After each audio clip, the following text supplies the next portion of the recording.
I've got a dream message for you. This is in my dream. It was a woman who is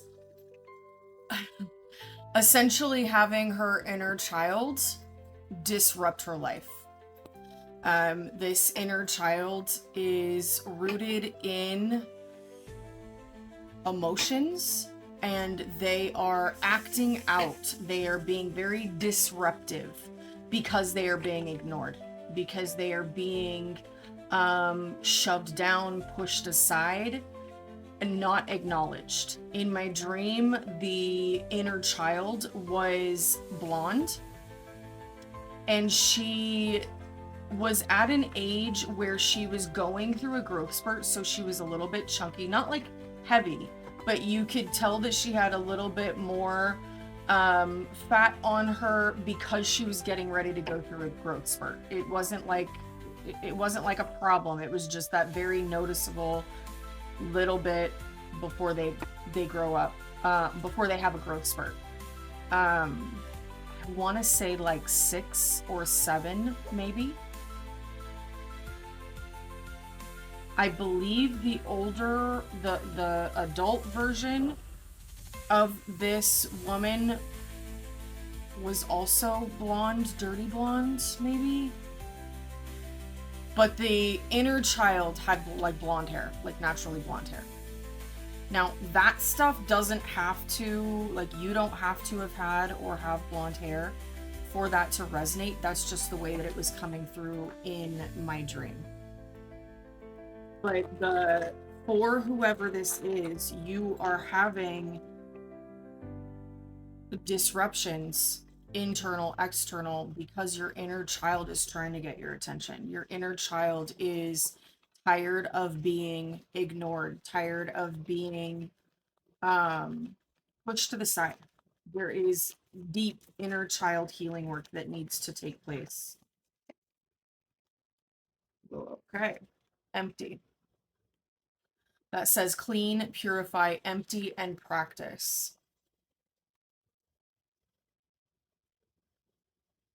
And then treatment, healing, comfort, surgery, repair.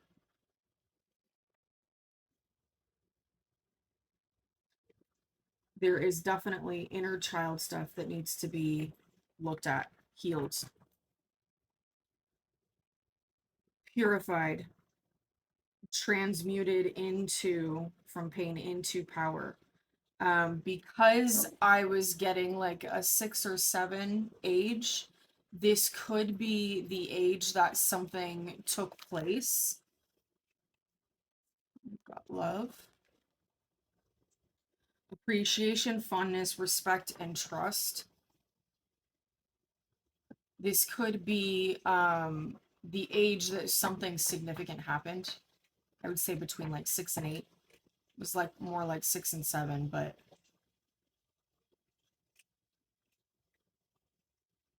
and your inner child, whoever this is for, your inner child is going to continue to create emotional chaos within you, which you will then call in around you. They're going to continue to create that until you take the time to cleanse and heal your relationship with them and bring love and trust into the connection. There's exploration, and we've got threat, and then prosperity. In order to get from your inner child deeming that you are a threat, you are not on their side, you are separate, you are not in union with your inner child, for them to shift from seeing you as a threat to seeing you as the caring adult that they maybe needed at 6 or 7, you need to explore where this emotional upheaval is coming from.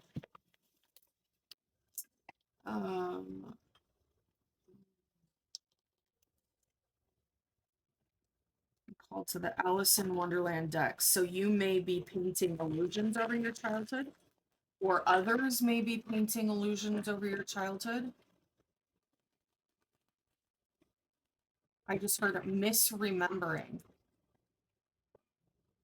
If someone is gaslighting you about your childhood and saying that you're misremembering it, but your inner child is continuing to reside in that emotional chaos, you're not misremembering it. There was I believe it was a meme that I came across several times where, or I don't know what it was, but it was online. It is, so this doesn't originate from me, didn't come to me. I saw this online several times. And it was a adult child talking about a traumatic Tuesday and how the parent saw it as just any regular Tuesday because they weren't the one enduring whatever treatment happened. So just because the caregiver that may have taken part in this doesn't deem that it was that bad, that you are misremembering it, you are exaggerating it, as a lot of older generations will say, just because that's the stance that they're taking to make themselves feel better about the situation doesn't negate the fact that you're holding wounding within you. Your inner child is holding wounding from what you experienced. So it doesn't matter what anybody's perspective is on how bad on the scale what happened was. What matters is there was damage to your inner child, and now the inner child is causing emotional upheaval within you, which is bringing emotional upheaval in connections. It could be bringing emotional upheaval in situations, in even in the work environment. And if somebody is constantly telling you, essentially gaslighting you about what you experienced growing up, there's a need to get away from that, at least until you can heal and sort it out. And then after you are, healing and sorting it out, then decide if you can work that person back into your life. But if somebody's gaslighting you about what you experienced, it's going to be very hard to heal in that environment, because you're going to be in this dissonance place of doubting what you've experienced, doubting what you're feeling. Five of Swords in the upright and Five of Pentacles in the reverse. So jealousy, envy, mental conflict, arguing, and no longer being left out in the cold. Five of Pentacles for me in the reverse is, oh, and the Wheel of Fortune. And the Six of Cups.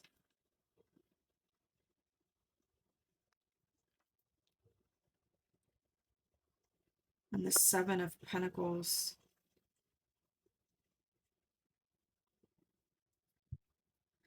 This feels a lot like the inner child is, this could be coming out if you're the adult. This could be coming out as jealousy and envy over somebody from the past that is not in lack and it has things going good for them. This could be where your inner child is coming out, because your inner child, in order to really get into a forward momentum, the right side of fate, luck, destiny, changing your abundance, doing all of that, you've got to have a healthy connection with your inner child. And if you don't have a healthy connection with your inner child, that is like that 5-year-old that is causing disruptions because they need the attention, they need the validation, they need that healing work. So your inner child may be seeing other people doing what they want you to do, seeing other people having these types of connections with self, and they're bringing up this upheaval to get you to look at it, to get you to look at that inner child, to get you to explore whatever caused you to abandon your inner child, because that's typically what happens, is we abandon our inner child because somebody tells us that it's awkward, it's strange, it's weird, or they tell us we're too much, that type of stuff.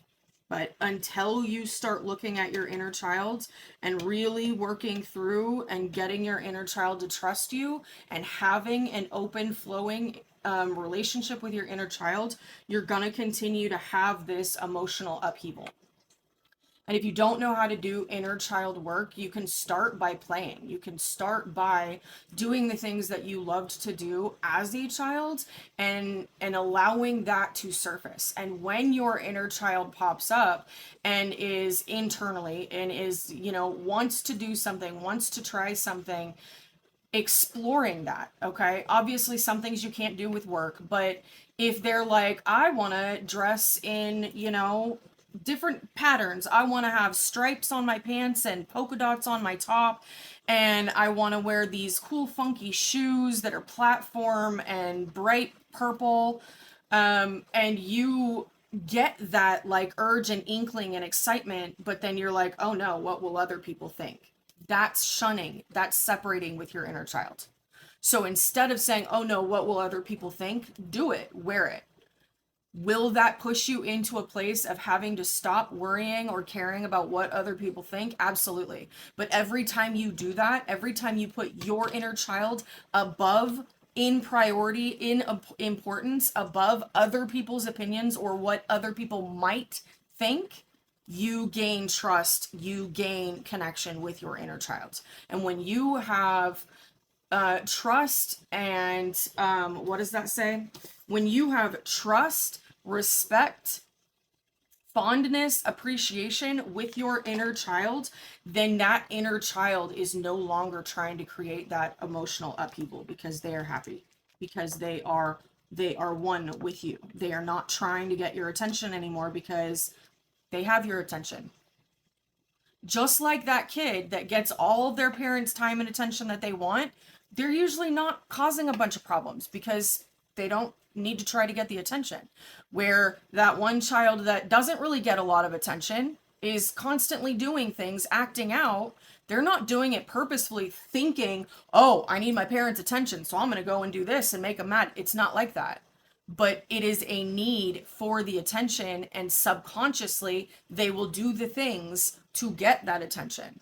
Okay, if you're not going to spend time with me and teach me, help me learn, love me, give me that attention, then we're going to go out and explore ourselves, which 9 times out of 10 is going to cause a situation where the parent has to put down what they're doing and give the child attention. If you give children the attention that they need, not the attention that you think that they need, but the attention that they need, they're usually not out doing crazy things. They're usually not out getting into chaos because they're getting the attention that they need. And if you're giving them attention, you can see what they're doing, right? It's the same thing with your inner child. Your inner child is not going to be causing emotional upheaval and chaos and attracting that in if you're giving it the attention that it needs. 1313 on the timer. We're going to leave this here. Happy healing.